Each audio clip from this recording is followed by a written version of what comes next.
of a potential. I'm sorry, I forgot to start the recording. Please continue.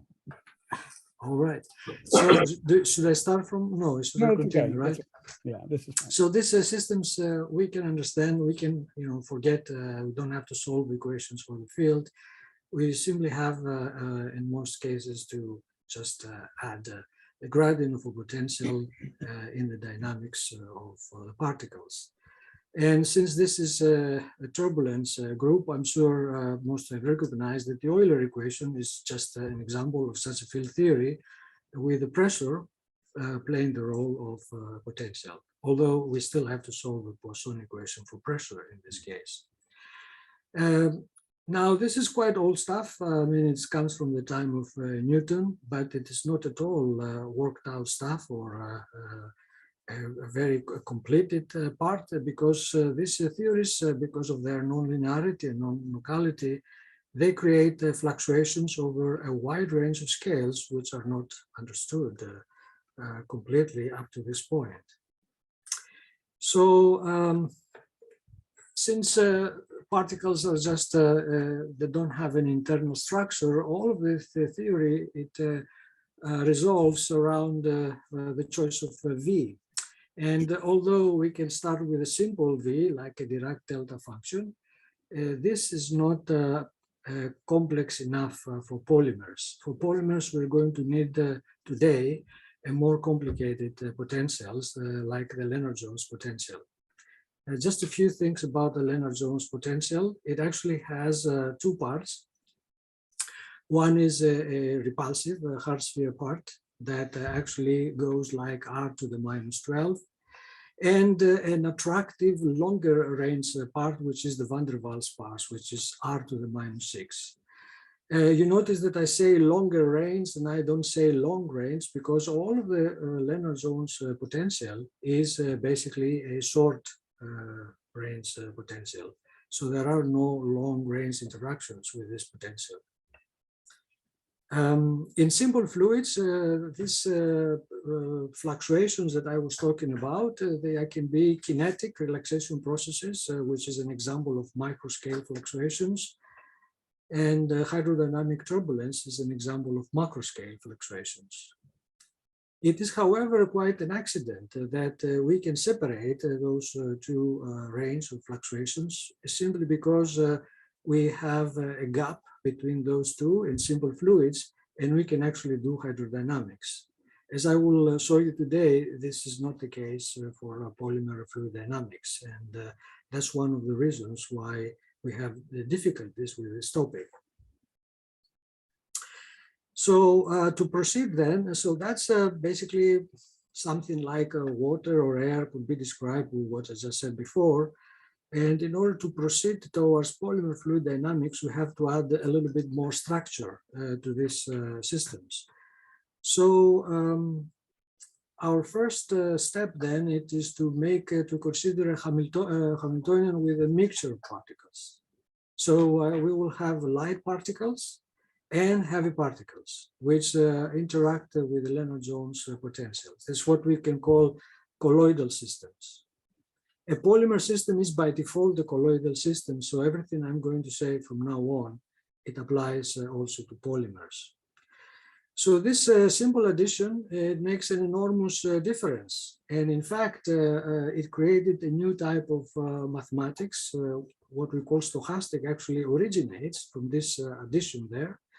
And in physics, the field of stochastic thermodynamics also originates in this addition here. So let's see what, let's do a thought experiment. Let's do a thought experiment and imagine that starting from a microscopic collision light particle scales, let's say that we start coarse grain in the system. What are we going to get? So the first thing is going to happen is that after a coarse grain, a certain coarse graining, we're going to come to a point where the light particles attain a local thermodynamic equilibrium. But the heavy particles are still discrete and capable of out of equilibrium dynamics. That's because these particles, obviously, because they have larger inertia, they're also larger. Also, they could be in a density regime there, which is a dilute one. So they have not reached this thermodynamic equilibrium. Their dynamics, it's basically governed by this equation. It's called a Langevin equation. Let's take a little bit closer look to that equation, which I consider one of the great equations of mathematical physics. It is a bit of a strange looking equation because on the left-hand side, we see the inertia of the particle. On the right-hand side, we have an Aristotelian force next to a very modern force, so a very old force next to a very modern one. So the Aristotelian force in front is basically the Stokes drag, the drag that the LP fluid impacts on the heavy particles. And this basically tells us that the inertial scales in the LP fluid, they can excite motion in these colloidal heavy particles with the help of this drag force. What it is important, I think, to keep from here is that this term there, it entails a time scale. This time scale, the viscous relaxation time scale, gamma to the -1 proportional, it is slower than the microscopic scales in the LP fluid and faster than the inertial scales in the LP fluid. So it is a mesoscopic already element here. Now the random force, which Langevin introduced, it's basically what we call responsible for what we call Brownian motion. It is like, as it says, a random force, and it has another time scale in it, which is the time scale of LP-HP collisions. So it's basically a scale which tells us what is the duration of the collisions between the light particles and the heavy particles. So these are the two time scales in those two terms. There is also another time scale, which in this kind of fluids, it is an intermediate scale, but it doesn't have to be such so in general. It depends on the problem.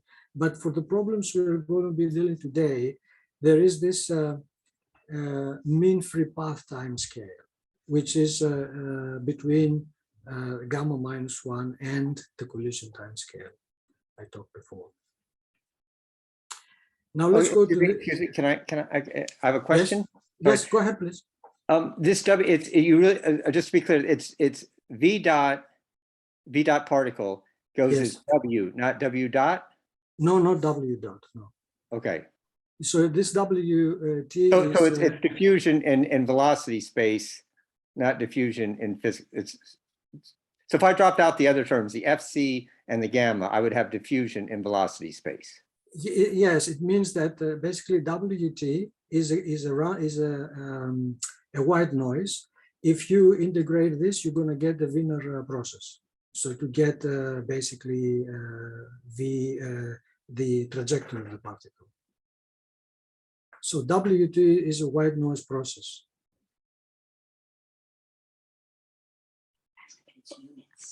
Yeah. Well, it has to be. And if okay. How does it? Okay. I think if you integrate this in time, that to get the trajectory of the particle, you're going to get the Wiener process. I don't know if I answer what's your question.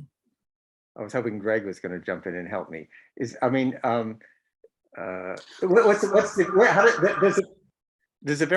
does the variance of W scale with T? It's a delta function. It's a delta function. So it is basically like square root. So it's delta. It's a delta correlated white noise. Well, I think that's what I would call W dot. But okay, I would have maybe called W dot. Okay, fine. I understand what it is. No, I guess W here stands not for Wiener, I guess, but for white. So yes, that's. Yeah. Okay. Okay. That was basically. I would. Yeah. It was because of the symbol. Yeah. Right. Wait, well, what did you think it was, white? I would have thought that that was the solution to, I mean, I would have thought that that was the, that was what I would call W dot. Yeah. It's Yes. a Well, I mean, continuous- often capital W is often used in mathematics for a Wiener process. So That's so right. I So think- it might, Right. okay, This is, that, it's not written. I didn't think that you were going to, okay, that is my mistake of using this symbol, but I It's did not, say, it's not written down here like it, like in a, like an, as a Wiener, as an Ito, in Ito calculus. Is that what the confusion is? Where you would normally have like a DW. Well, see, yeah, I would, yeah, exactly, where you'd have a DW, or some people write, if they put a dot on the left-hand side, they put a W dot on the right-hand side, Yeah. rather than. okay, I DW. mean, I think it's very clear what actually is the case here. As I did say, if you integrate this, you're gonna get the Wiener Yeah. process. So this is, if you use the symbol W for Wiener, this is W dot. Yes, Okay. okay, fine. So, and sorry we But spent so much time on it. I really didn't mean to. Right, so it's okay. I mean, I didn't think that, maybe it was my mistake for using this symbol, but Fine, obviously fine. it was not meant to be the Wiener process. Okay, Right, great, let's go. so, okay, that's good. I'll be, make sure I change it next time. So, right, so let's move on now to the other force, this FC. I mean, regarding this force, the FC, I think what we can say in general is we can think of the heavy particles as comprising a fluid on their own. And because they are a fluid on their own, there could be also collisions between the particles of this fluid.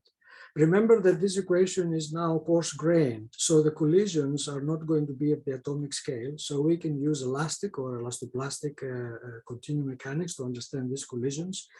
The important thing here is that you can actually prove with some dimensional arguments that unless collisions are almost perfectly elastic, a dense HP fluid does not present scale separation, and it is mesoscopic.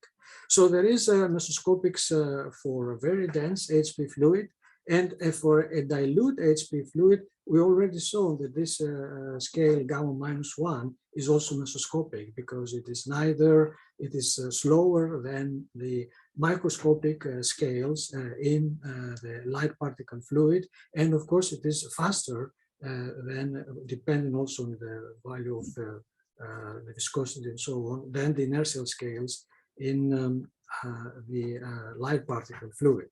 So, we already have mesoscopic here because of this change in the inertia of the particles. Let me say a few things about mesoscopic physics, which are important in what it follows. The first one is that the energy changes are well scaled by K times T. So the Boltzmann constant time the temperature, it gives us a good scale of the energy differences in this regime. Another thing that it is nice here is that assuming a gap between the mesoscopic HP timescales and inertial LP timescales, we can actually use the machinery of stochastic thermodynamics in order to calculate interesting things in the mesoscopic regime. And as we will discuss a little bit later on, in polymer system, this allows the derivation of chain elasticity laws. All of this industry of chain elasticity laws, it is based on this ability to use ideas of stochastic thermodynamics in polymer physics, as we are going to discuss later on. Now, why this happens, I mean, so obviously, the idea is that we can use thermodynamics for small systems. And this, it sounds a little bit counterintuitive. We are used in the usual statistical mechanics idea, but here it is not, because even if you have a small system like a polymer chain, this polymer chain, because of this stochasticity, because of the white noise process there, it is already a statistical system. So it's okay to do thermodynamics with it. My experience with mesoscopics, I would tell you, is that sometimes I feel that mesoscopics is like a puzzle. in this puzzle that there are no nylons, which are space-time scale regimes, which are at first disconnected. And then when possible, you try to fill the gap between those islands and build connected theories. And there are lots of assumptions and a lot of physical insight that you need to do in order to do that in a way that it is useful and in a way that it actually produces something novel. It is something that it requires thought and experience in order to, I think, to take full advantage of the various properties of this regime. All right, so this was now, that had to do with the first structure that we added to our classical Hamiltonian system, which was another point particle system, which is actually heavier. Now we are going to add a little bit more structure to go to polymers. And what we're going to do is we're going to replace the point particles with linear colloidal particles. And this linear colloidal particles, they're going to be composed of a series of monomers put together. That's why we're going to call them polymers. So in a sense, polymers is just a colloidal system where instead of point particles, we have linear particles. Now this makes a lot of difference. And if the point particles create a lot of new physics, polymers is now something, a totally different level of complexity. I hope today I will be able to transmit to you how complex this topic can actually be. It's the most complicated thing I've ever done, that's for sure. So now let's repeat this thought experiment that we did before, but now let's repeat it with polymers and let's see what we're going to get. So we start coarse graining. We coarse grain our system. And we arrive at the range of scales where again, the light particle become a fluid. And now we have the polymers, which are discrete chains, but coarse grained, because we also coarse grain the polymers as we go along, right? So what actually happens is that as a result of this coarse graining, the fast frequencies in the polymer dynamics, they disappear from our theory. They're average, so to speak. But we are left with the scales above. And therefore, once again, we populate the mesoscopic range of scales. And depending on how large is your polymer, you can actually penetrate into the turbulent scales. So the polymers actually, they have this ability to generate long scales, which can actually be of the same order as the fastest of the turbulent scales, depending on the molecular weight. Now, this creates the following problem. Obviously, polymer systems cannot be mesoscopic in this way because this gap we have in simple fluids between micro and macro scales is not there anymore. And the problem we have is that we know from dynamical systems that we have two ways to systematically tackle out of equilibrium dynamics. One is linear response theory, which is valid for all scales as long as your system is weakly out of equilibrium. And that is a fully systematic theory. And the other method that we have is hydrodynamics, which actually can deal with systems arbitrarily away from equilibrium. Choose any way you want to, as long as you remain in the low frequency regime. These are the only two systematic ways that we have to understand those systems. Unfortunately, the majority of the systems, they lie in this vast dynamical space in between those two areas. And the classical example we have is turbulence, but it is not the only one. And that's why I do not agree with this saying that is repeated many times that turbulence is the last unknown problem of classical physics, unsolved problems in classical physics. Definitely it's not the last. In fact, there are many problems of the same style in classical physics which have not been understood, and polymers is one of them. So, so that is why when I entered this field, my idea was to go directly to the mesoscopic approach. However, this is something that it also has a condition attached to it, that this approach must also be feasible.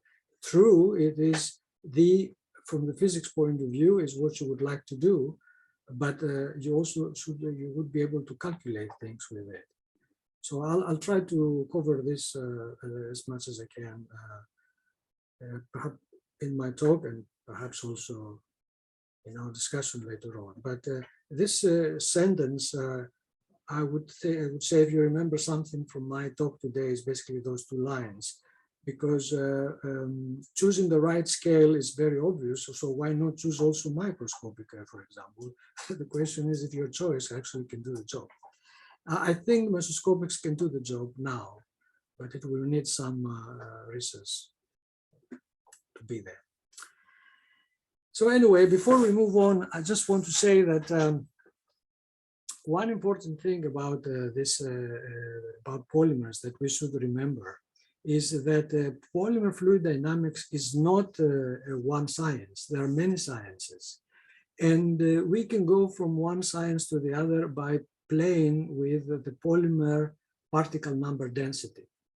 So we can have the dilute regime, semi-dilute unentangled regime, semi-dilute entangled, concentrated, melt. All of these are different sciences, really. You cannot, the physics differ from one case to the other.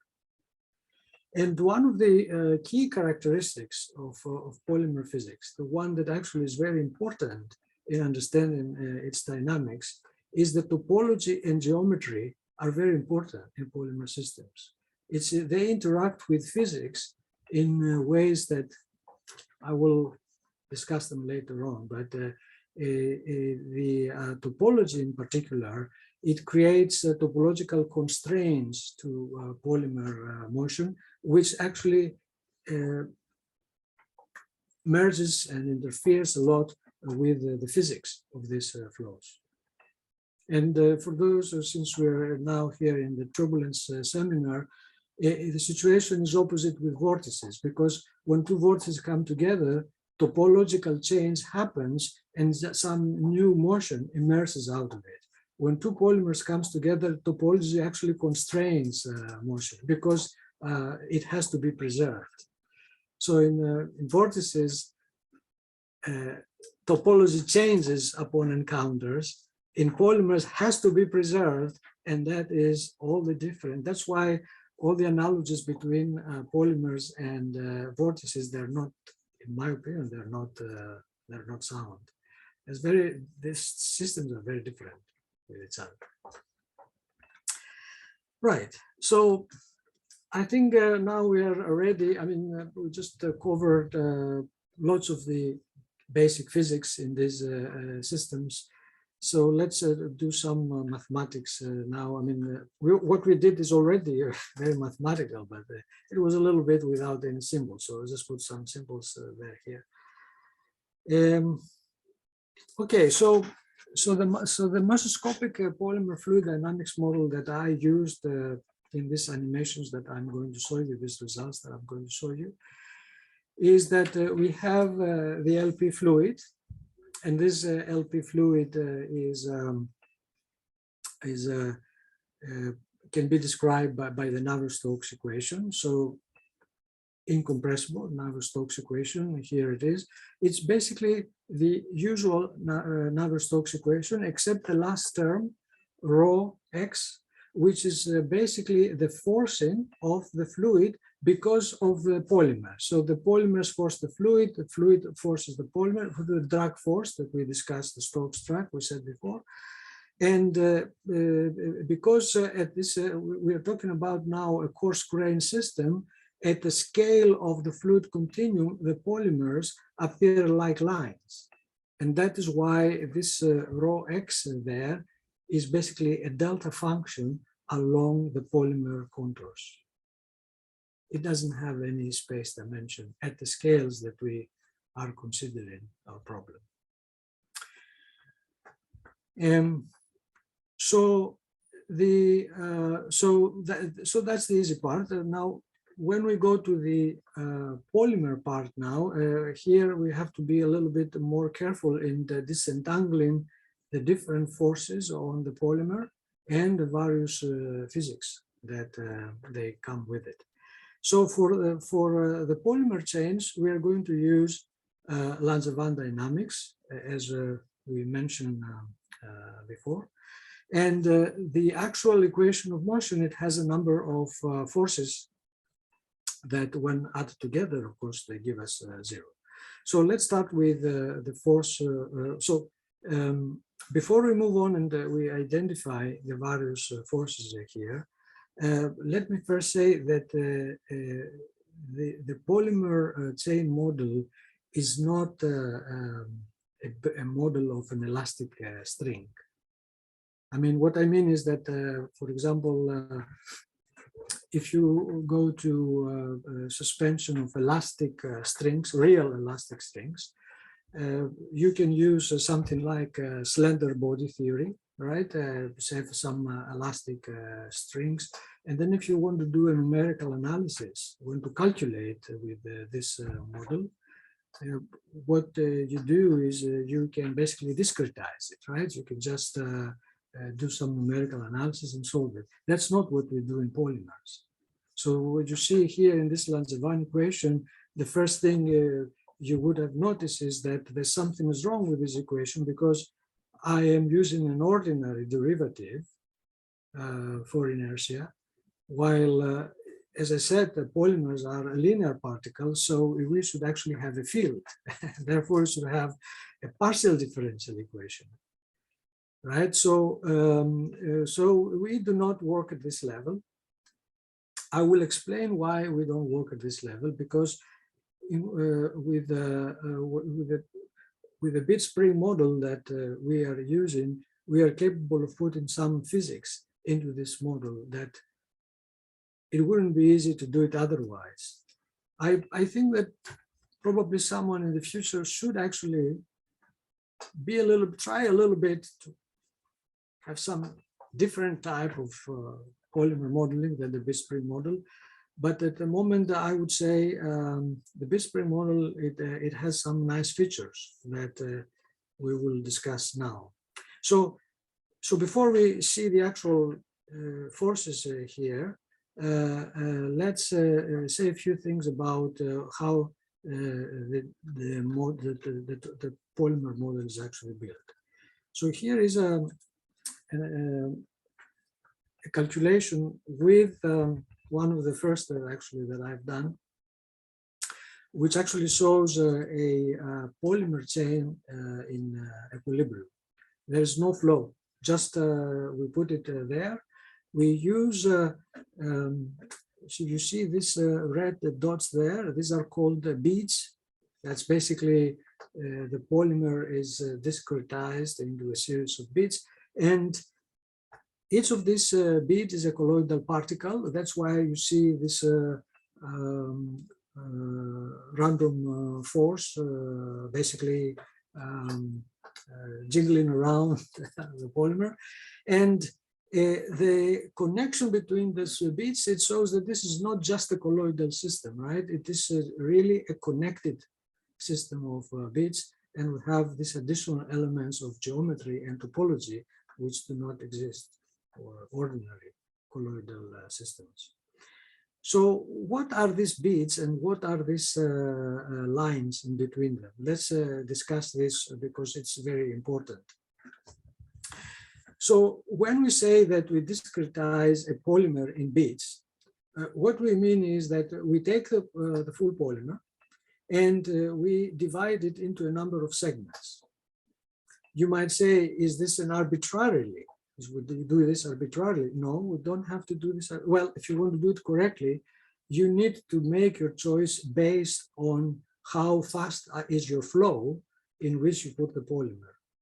I will explain this a little bit more later on. But at the moment, what we see is we split the polymer into segments, and then every segment represents one of those beads that you've seen in the previous animation. So every bead, it represents it corresponds to one of those segments, but it corresponds to the ends of these segments. So the ends of these segments are the beats. And what we really track in the Langevin motion is the ends of these segments. That's why these are the colloidal particles, so to speak. Now, in order to track them, we need a scale. We need a scale of size and a mass scale, because otherwise we cannot do any dynamics. Yes. So for the size, what we do for the size, we say, okay, let's imagine that this segment is a polymer on its own in thermal equilibrium. What is the volume that it is going to occupy if we let it jingle enough, as we saw in the previous animation?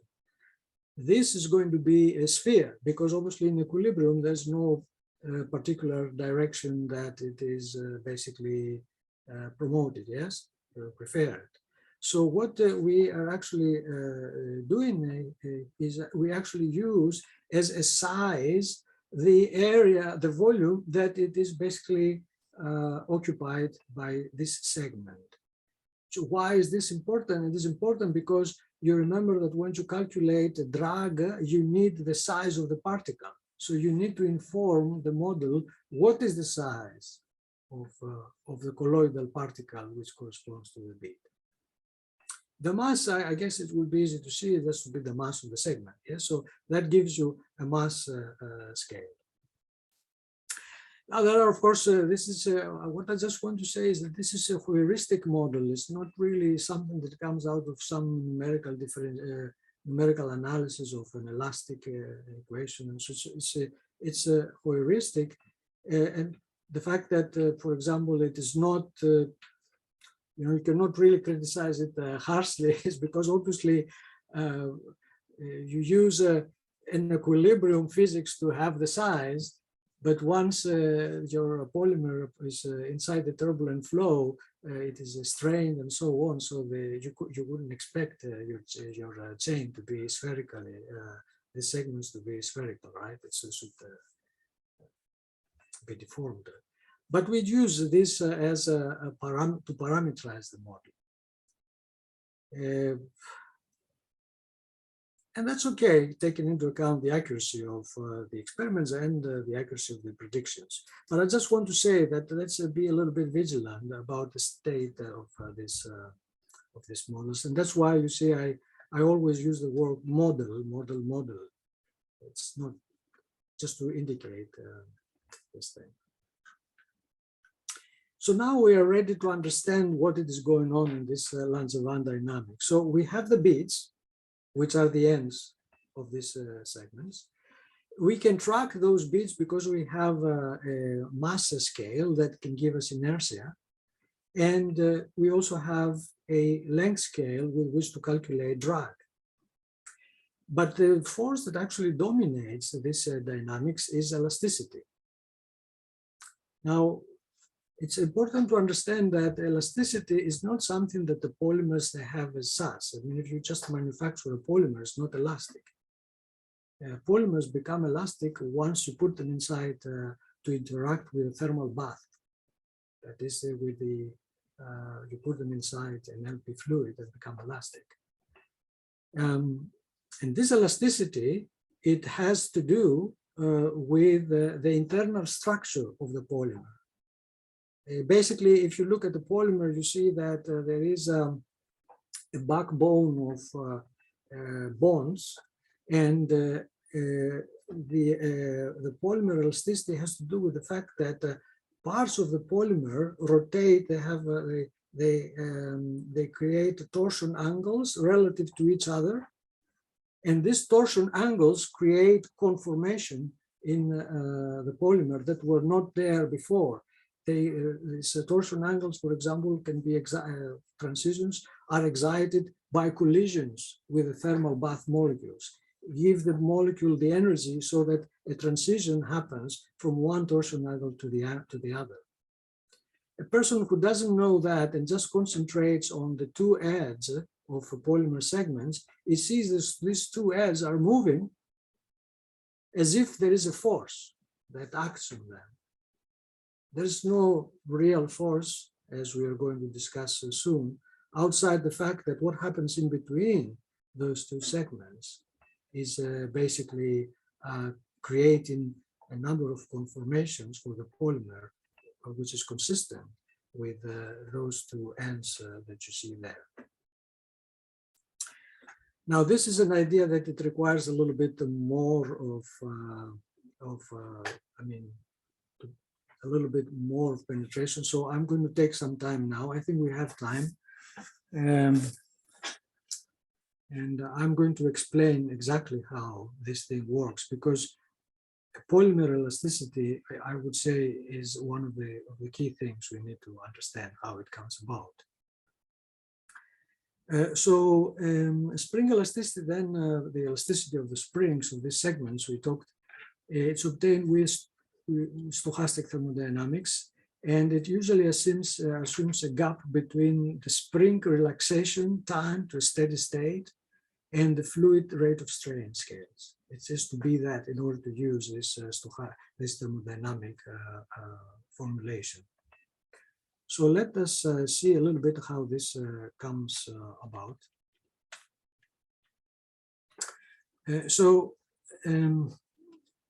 To understand this procedure, we need to we have to follow the following steps. The first one is that we should actually see a polymer chain as a random walk. Let's say that we have we have a polymer segment, right? We have two ends of the polymer segment, and now because of this Brownian motion and collisions and with the thermal bath molecules and so on, we have a random walk connecting one end to the other.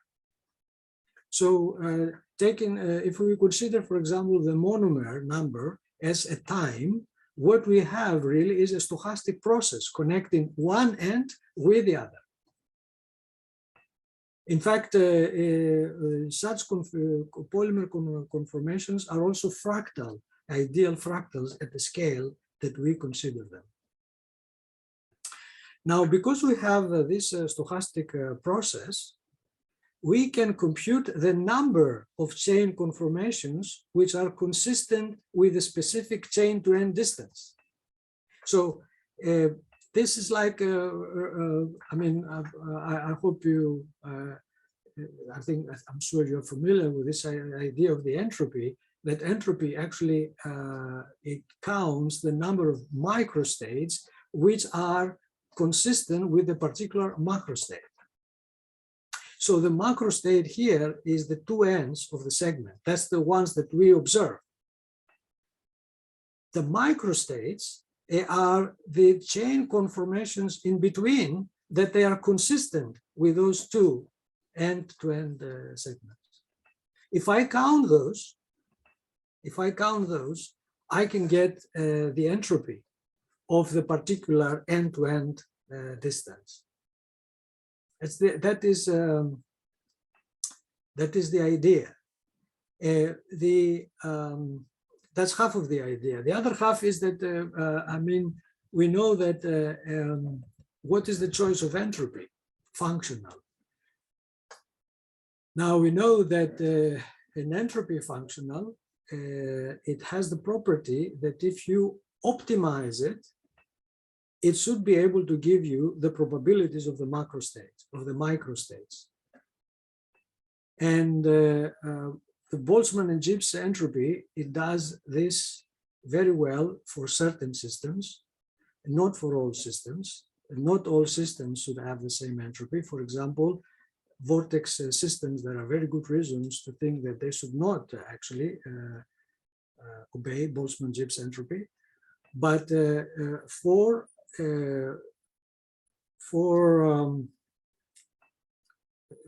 polymer systems and overall the mesoscopic systems that we have in everyday engineering, I think the Boltzmann-Gibbs entropy is all right. So we can use S equals K logarithm omega, And in this way, to compute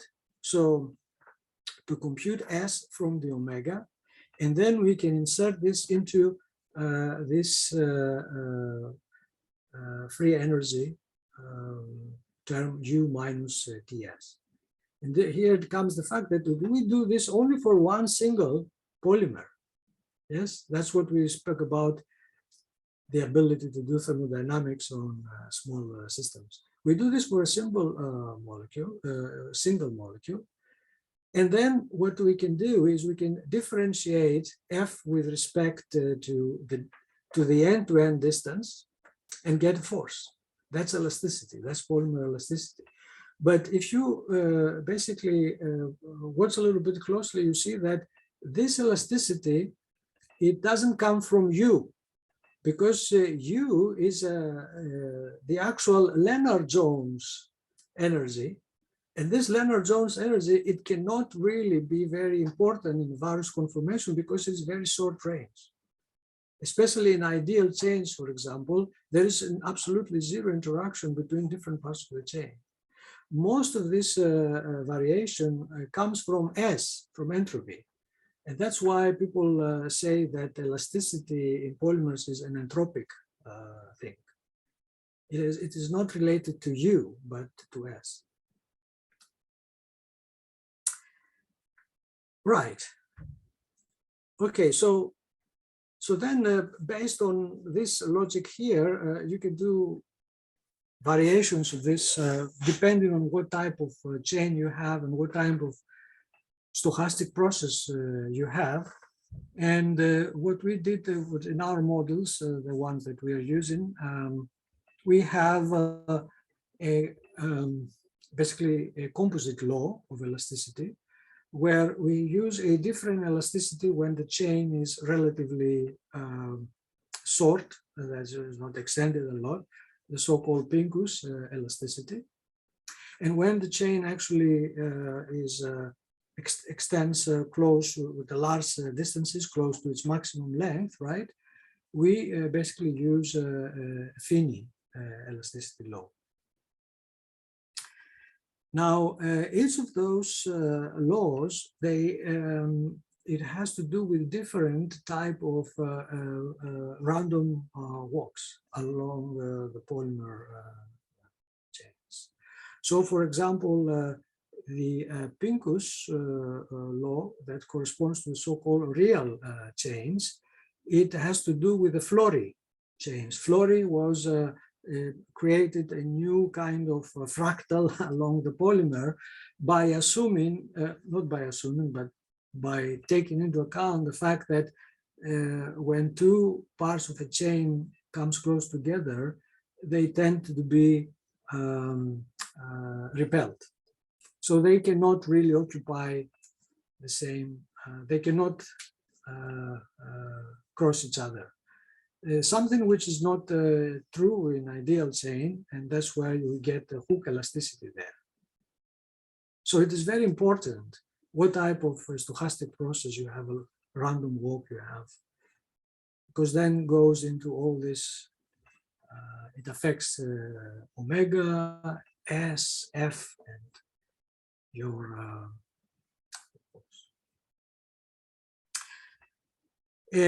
another, I guess, another thing is that we have to be careful in that for example, this particular model here, it also deals with extensional elasticity. But not all polymers have only extensional elasticity. If you have a DNA molecule, it has bending elasticity modes, which are below the Kuhn length. Kuhn length is basically the correlation length along the chain.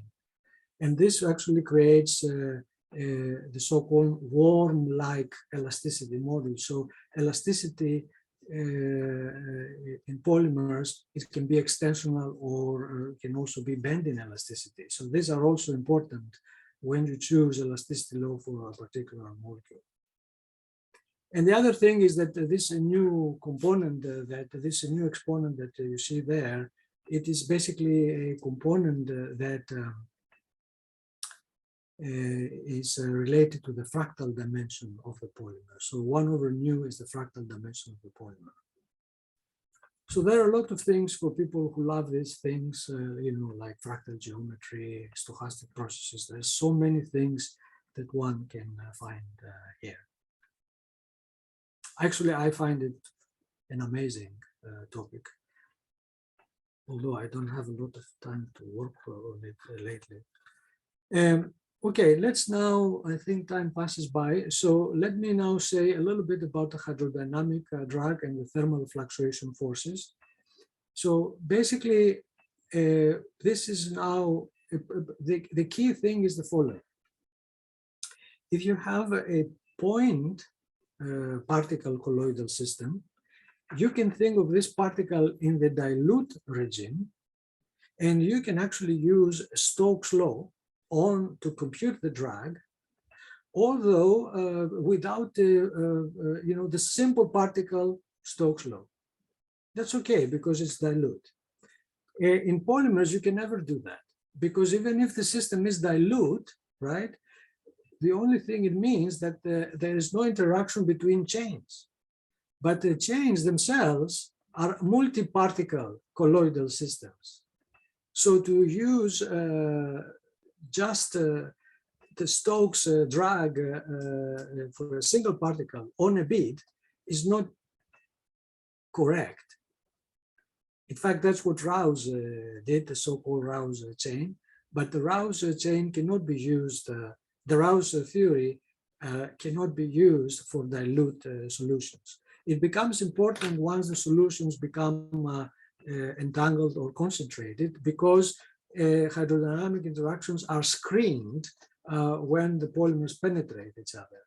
But in a dilute system, as for example, if you want to do polymer drag reduction, you have to use CIM theory, which takes into account hydrodynamic interactions. And that is, basically, that's why you see these formulas here. They are in terms of matrices. We have to solve the full Stokes problem, the low Reynolds number Stokes problem. And this, of course, it is a highly non-trivial matter, as I'm sure some of you will know, that it's not so easy to solve for n particles. So out of this, solving this problem, we get the friction tensor, zeta ij. And then by taking the square root of this tensor, we can parameterize the white noise process. That's the square, because the coefficient is the square root of this matrix, as you see here.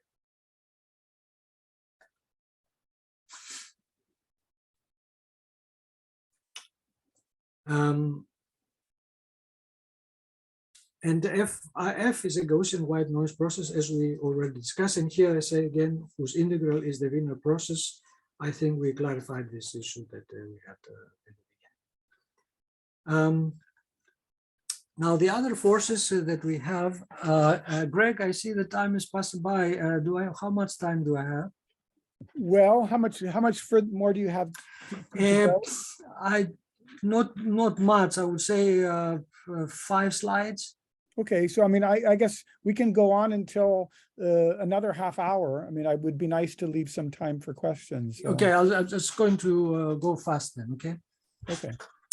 Right. So, so the other forces that we have is the excluded volume force that originates in the Lennard-Jones potential. This excluded volume force, it basically originates in the R to the minus 12 part of the Lennard-Jones potential we discussed in the beginning. That is, but because here is coarse grain, it also takes into account the light particles which are inside this coarse grain volume. So it is the average excluded volume effect, so to speak, that likes to say that that says that the two parts of the polymer do not like to be close to each other. If you do a calculation, however, only with this force, then you cannot observe the topological constraints.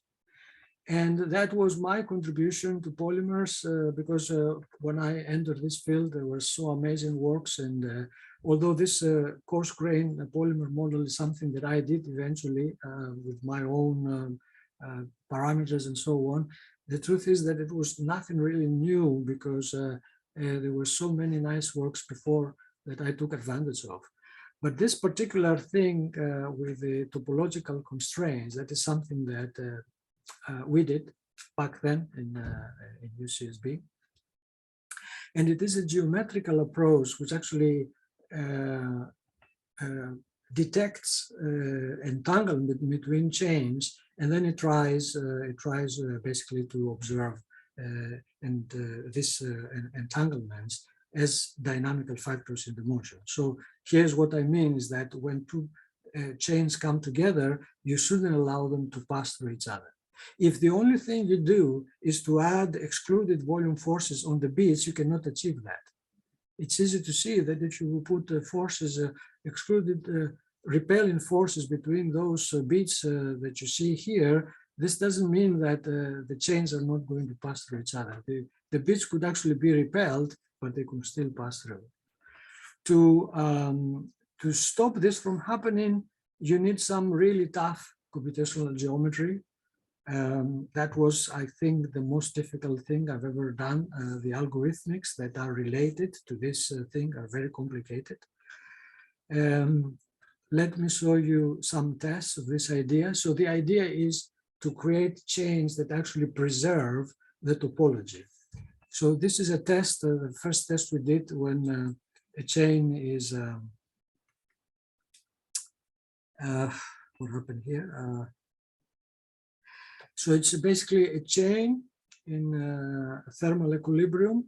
The beads are the red ones, the yellow ones are the entanglements. That is, we start with a knot, and we make sure that our algorithms preserve this knot.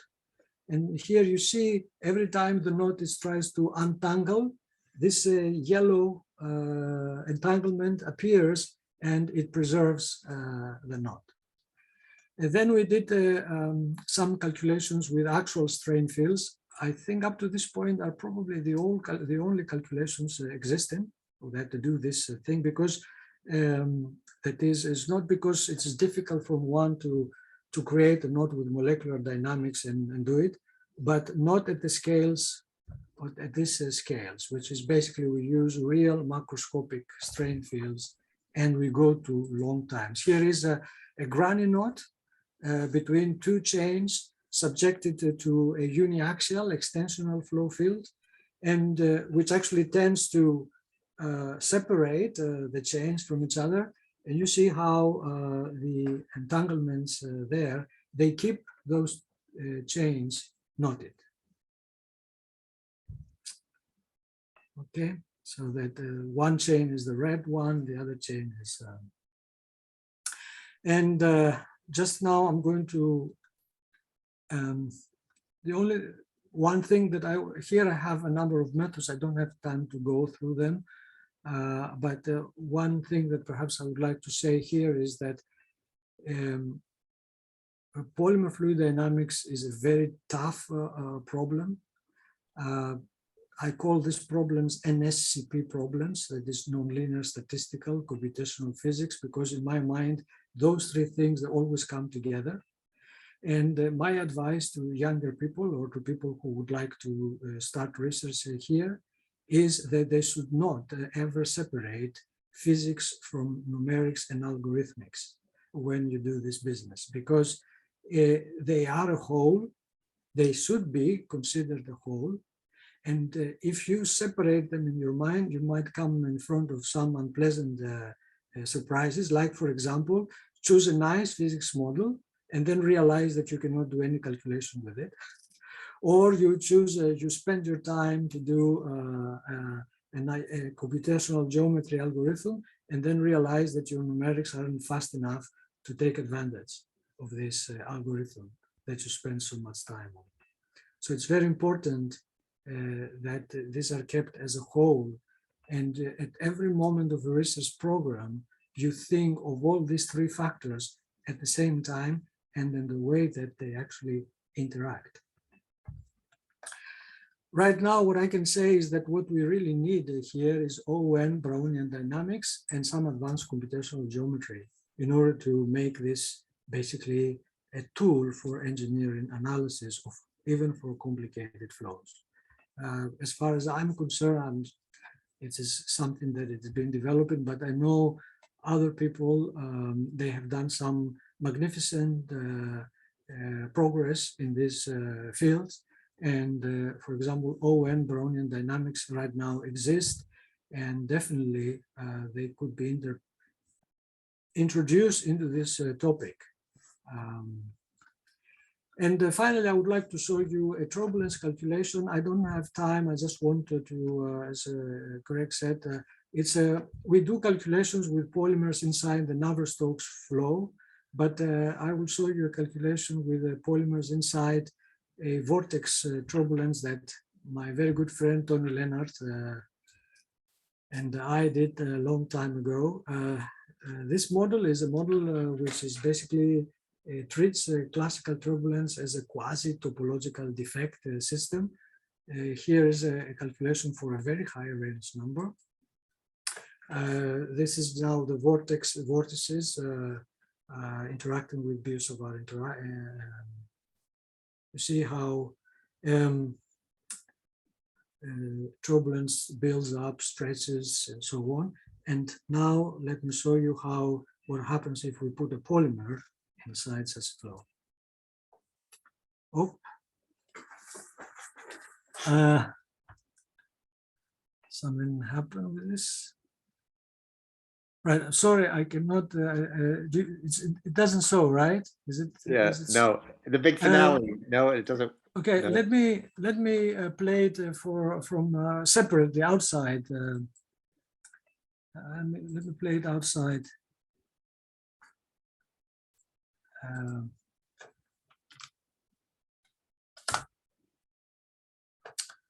Okay, let me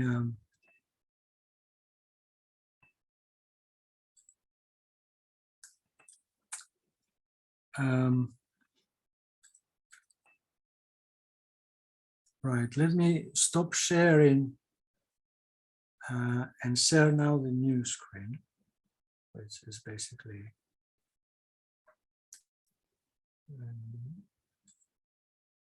this one.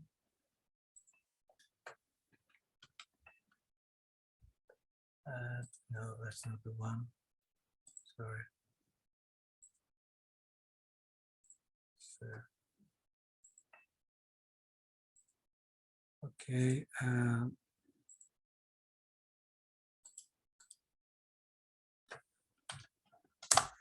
Can you see it now? No. No. No. No. Wrong. Okay, sorry.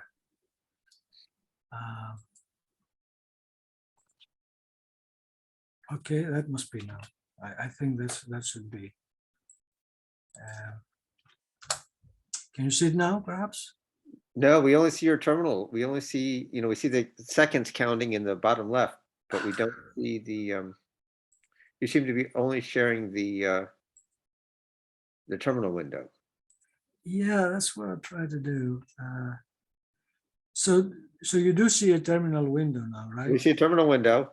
All right, I see what it's probably the animation plays too fast. I see. I have to do something about. Okay, I'm going to freeze it then.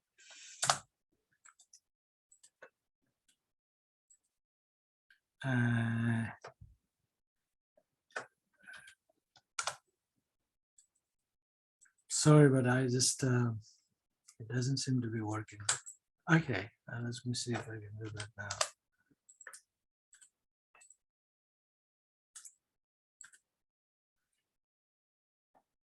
Sorry, it seems to me that you cannot see the animation playing, and I don't know how to do that.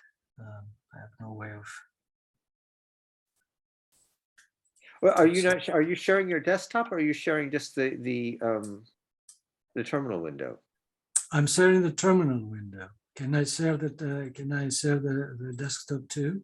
I think so. You may have to on share screen. But Can I say just share to everything and yeah, go to the share screen button on in Zoom. Go to the Zoom application and the share screen button. In Zoom, do you not see? I mean, wherever you shared screen. Oh, another person is doing it. Okay. so what I see here is I see it shows me the various screens. Yes, And then it says, okay, so I should share for everything now without picking one, or Yes. let me see.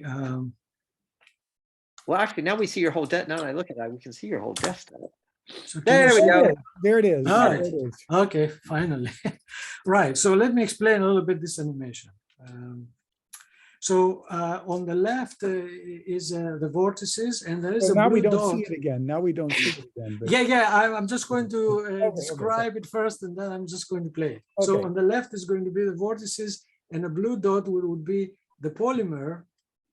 But of course, the polymer is, because we're talking about the turbulence scales here, at the level of the turbulence scales, the polymer is very, very small, so it will appear like a point. So on the right-hand side, what I do is I present the polymer by itself. One of the interesting things you will see is that not only it stretches, and that was something that it was also new to me to see that how much the polymer actually rotates. So let's see it now. So on the right is the polymer. So you see how it rotates and the way that it basically also stretches. We also have some results with the Navier-Stokes, but I mean, this were done by one of my students. I didn't want him to take his time because he's just writing his PhD, and I just want. So this one is something I did on my own. So that's why it was easy for me to show it to you. Well, anyway, that's what I had. That's what I said. That's it. Thank you. I hope you found it useful. Yeah. Yes. That's, first of all, let's thank our speaker. Thank you. And I have a bunch of questions, but I guess other people might as well. Go ahead. Shoot. Why don't we start with others first? So. Okay, well, I'm going to have to go in just a minute, but let me just ask my question real quick. So first of all, I'm very naive about these things, but it seems to me when you count density of state, I mean, you count number of states, so that's going to give you your entropy.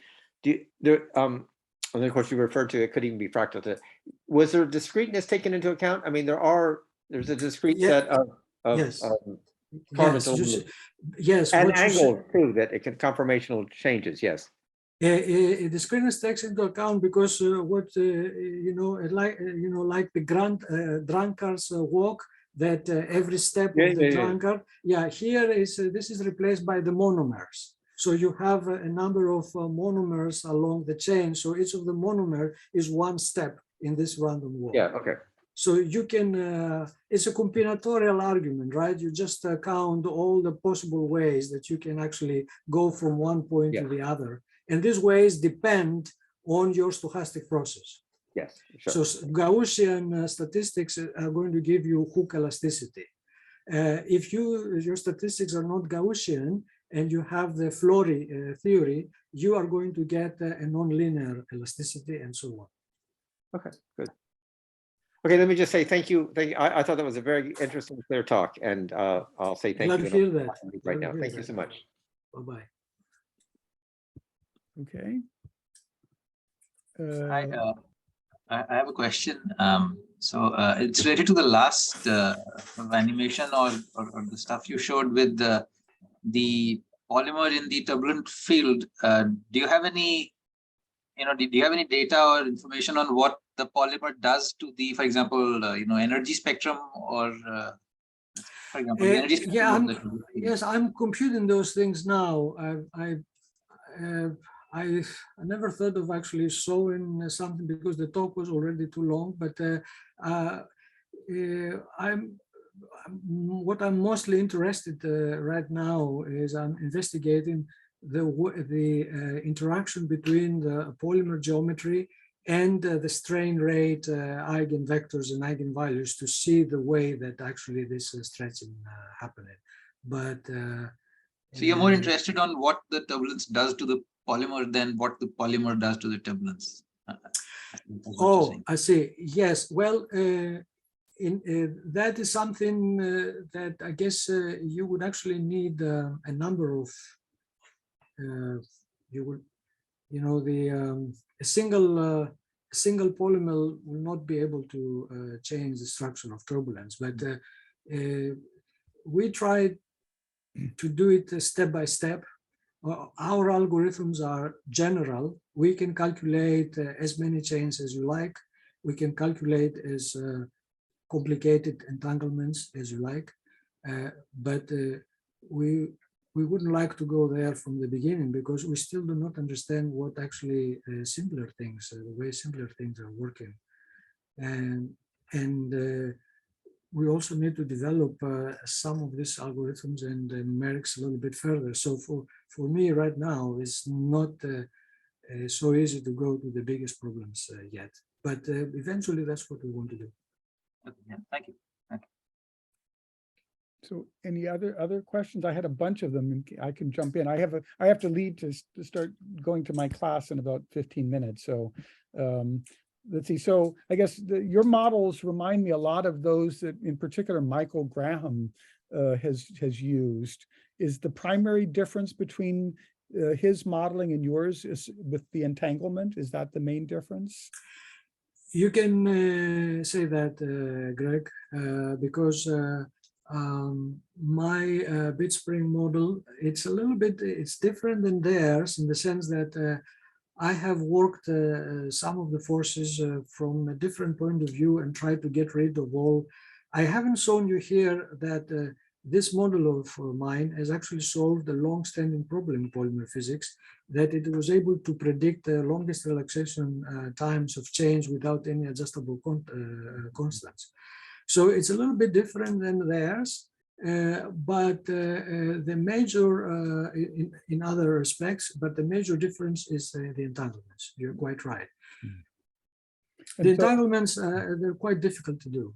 Yes, I can imagine.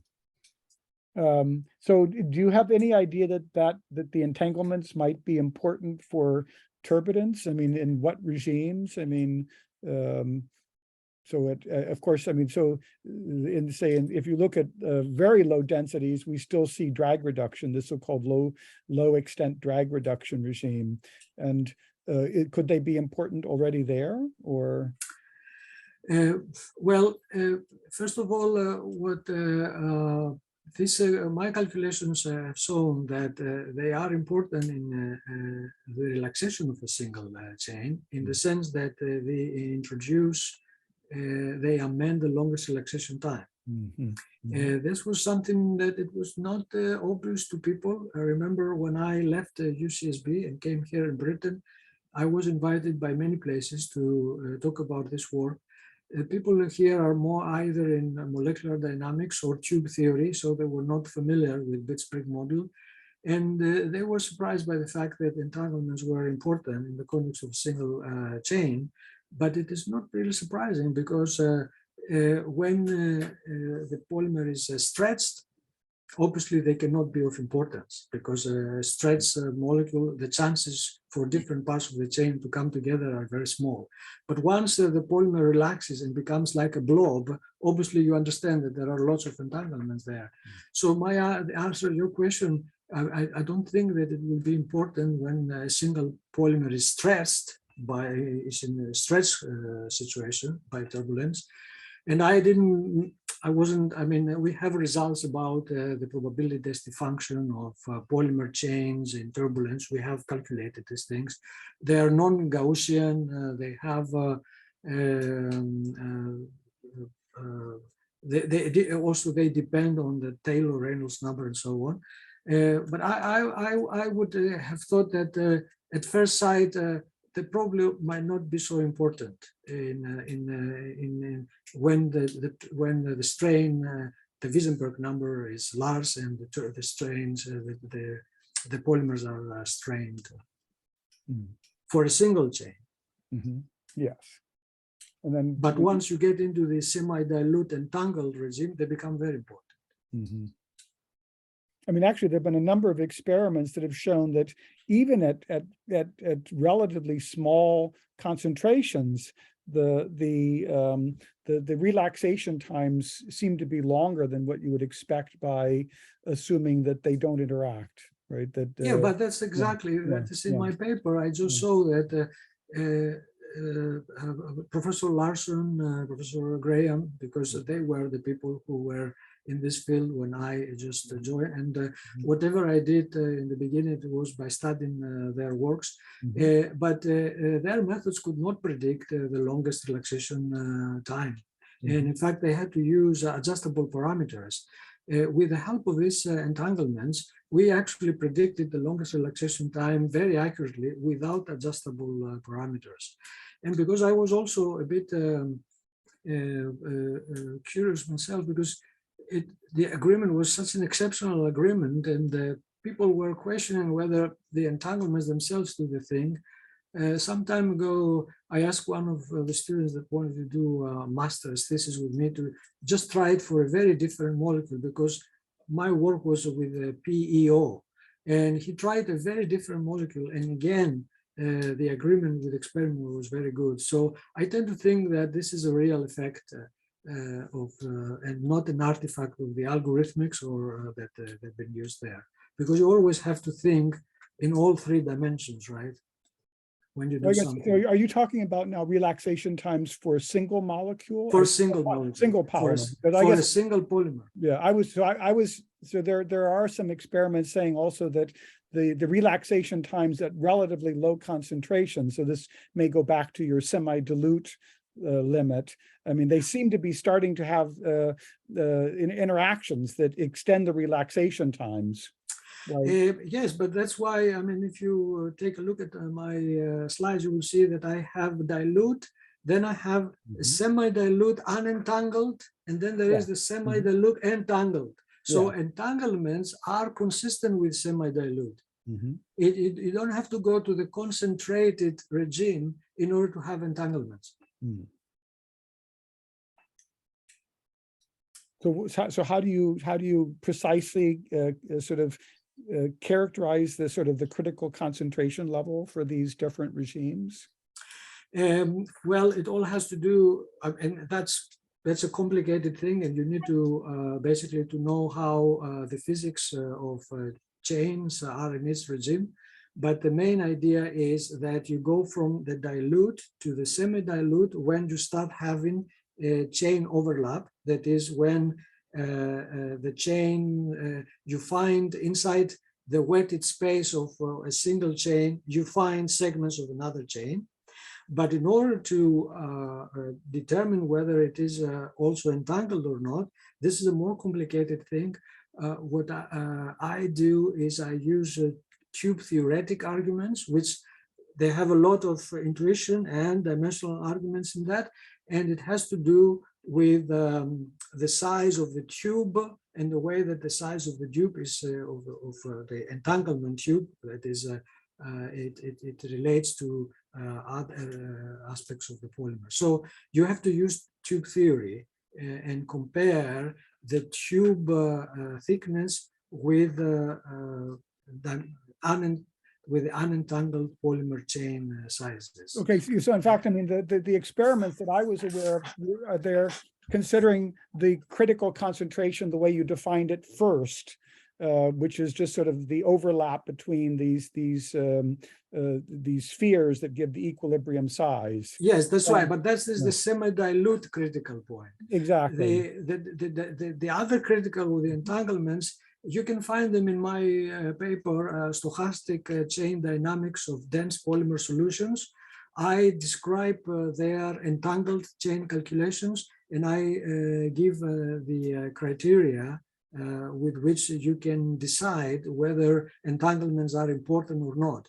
And this criteria, they not only have to do with geometry and sizes, they also have to do with the strain rate, because there is also a certain time below which entanglements cannot form because the chain dynamics are so fast that there's no time for entanglements to have an effect. So it's a matter of time and space scales. I don't remember all the details now, but it is in this paper. So just so I make sure I understand, so that the entanglements could come into play at concentrations that are smaller than this critical concentration that comes from just sort of the overlap. Is that correct? No, the other way around. The other way around. First you have the overlap, then you have the entanglements, and then you have the so-called concentrated regime. The concentrated regime, it has to do with these arguments you said about Rao's and Chim theory, Yeah. because as the chains they start penetrating each other, the level of their penetration screens hydrodynamic interactions and excluded volume forces. So you switch between Chim description for small chain lengths to Rao's description for large, and when you go denser and denser, you come to a point where you have only Rao's statistics. That's the concentrated regime. So there are various physical milestones, but Okay, so I guess, so this is why I wanted to be clear about this, because the experiments that I'm talking about are exactly when you're at concentrations much smaller than just, for the dilute regime, so that, the different, equilibrium polymers don't see each other. And nevertheless, people see that relaxation times are concentration dependent before, well below that critical concentration.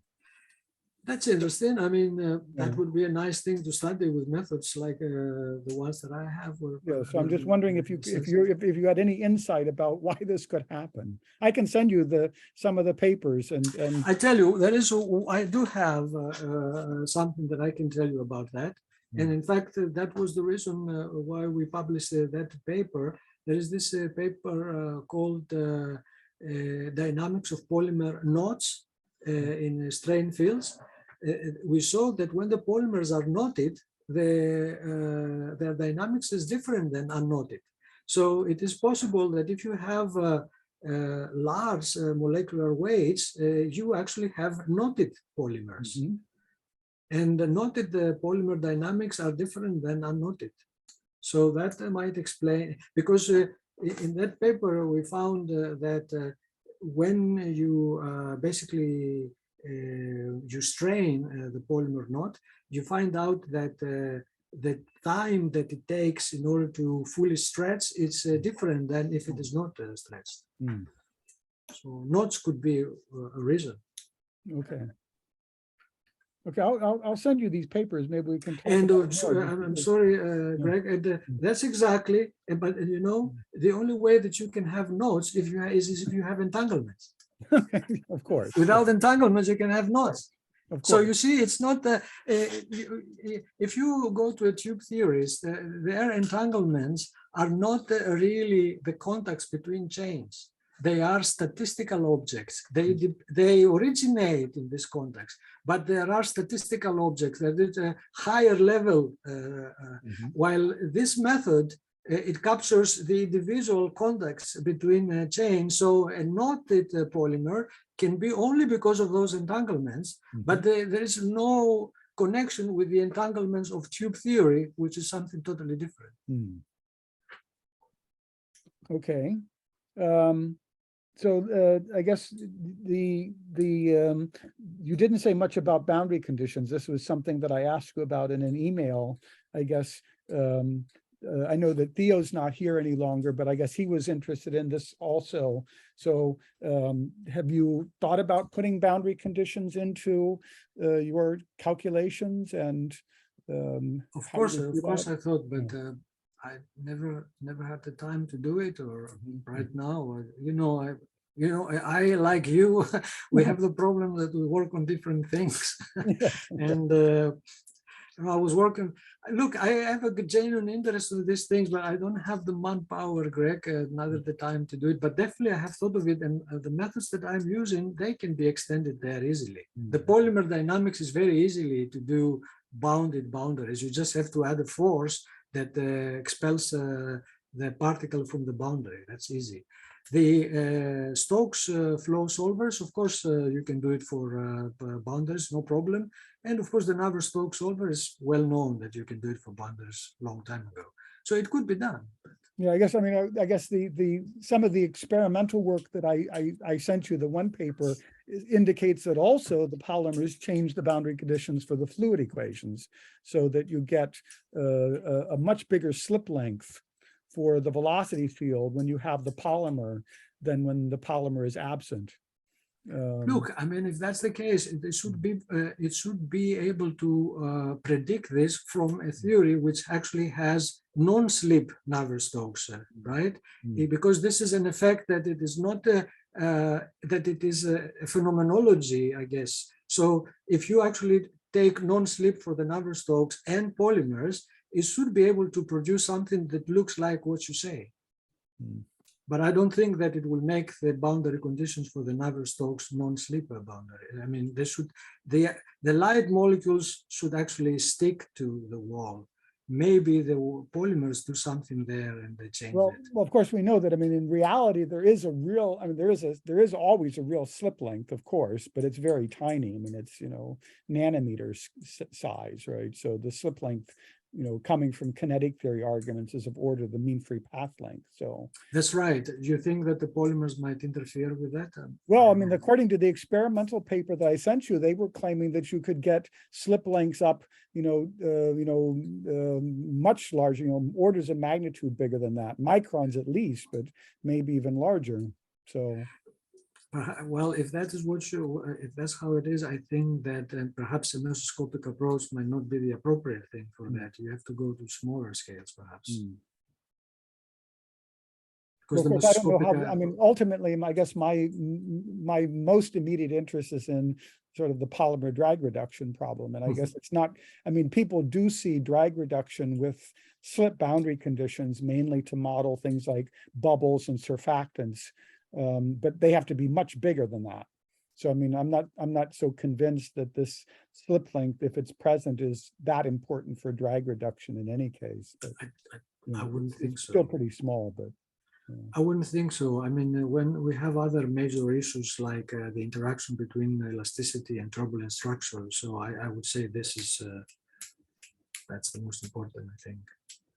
So I guess what was I have to go, unfortunately, to teach, but I guess so my student and I are planning to do something in the coming year with drag reduction, but we have to, I mean, all we can do is use FENE-P, so the continuum approach. What would be your harshest criticism of FENE-P? Objective, but harsh. I mean, what would you like, what would you think we would most get wrong by using FENE-P for polymer? I would say for turbulent drag reduction in particular. Look, the only thing I would think is that probably it doesn't take into account what happens in the smaller scales of turbulence and the interactions between the chains but maybe qualitatively it's okay in the sense that, I mean, I don't think that this is a rigorous model to use, but it might have the correct qualities. But definitely, I wouldn't think that it captures the interaction between chains and turbulent structures, smaller scales. I wouldn't think so. Well, yeah, I mean, obviously, it makes really severe approximations because you don't have a spectrum of relaxation times, and as you do in reality, and you only have one single relaxation time. And so that, I mean, of many approximations that you're making. Yes, many. Yeah, many. And I guess, I mean, also, there have been relatively few attempts to really correlate the FENE-P calculations with real experiments, and that's a little bit of a black art of trying to. Yes, that's one of the things that I try to do in my work with polymers. Everything that I do is one-to-one with experiments. Yeah. I solve problems with real polymers. That is, in order to set up my problem, you just have to give me some facts about the chain. That is molecular weight, this kind of stuff. And then the rest of it is done by the code. So comparison between theory and experiment is straightforward in what I do. Yes. Well, I mean, so I think that's a big area for the people that are working in turbulence. Of course, then you have, I mean, I'm sympathetic because there's multiple complications when you're trying to address the problem of turbulent drag reduction. And I mean, I think the FEN-EP work was a good initial step, but I mean, how realistic it is in the end takes a lot of work to unravel. I guess we're planning simply to treat FEN-EP as a model unto itself. And I guess, well, I'll talk to you more later about sort of what we're trying to do. But I mean, even the Newtonian turbulence, from my point of view, forget about putting polymers, the wall-bounded turbulence, there's a lot of basic physics questions, I would say in general, that are not well answered, but in particular, how vortex dynamics occurs in wall-bounded turbulence is still very unexplored. I mean, I couldn't agree more with you. Yeah. I really agree a lot with you, and I was hoping actually when I sent you this message some time ago that we will do something along these lines with because we share this interest in turbulence, and for me, I did this work not to become a rheologist, but to do turbulent polymer solutions. So that's what I wanted to do. And you're right, vortex structure is, and I think that not a lot of people think like that, of the importance of vorticity in such flows. Indeed. I mean, in fact, I mean, the dominant view on the wall-bounded turbulence is that momentum is the crucial thing. And of course, I like momentum. It's a great conserved quantity, but in fluid flows, it's not the only one. And I mean, Lighthill in particular argued very eloquently that vorticity is absolutely essential to consider in wall-bounded turbulent flow. To me, that's open doors. I mean, the other thing is that there cannot be no coherent momentum structures, not that while there are, because velocity patterns are not localized, but vorticity patterns are localized. Absolutely. And that is a great intuition for Absolutely. one who wants to understand. Yeah, so, this was, in fact, one of the points that Lighthill argued in particular was that if you want to understand causal behavior in fluids, you should absolutely look at vorticity, not at velocity. Yeah, because you can say here is the vorticity, and then it moves locally, it preserves itself. Well, the velocity momentum pattern, what are you going to say? I mean, it's just all over the place. Yes, absolutely. You cannot argue. Yes. Okay, so I think we have to stop now, but this is just the opening sally and discussion. Yeah.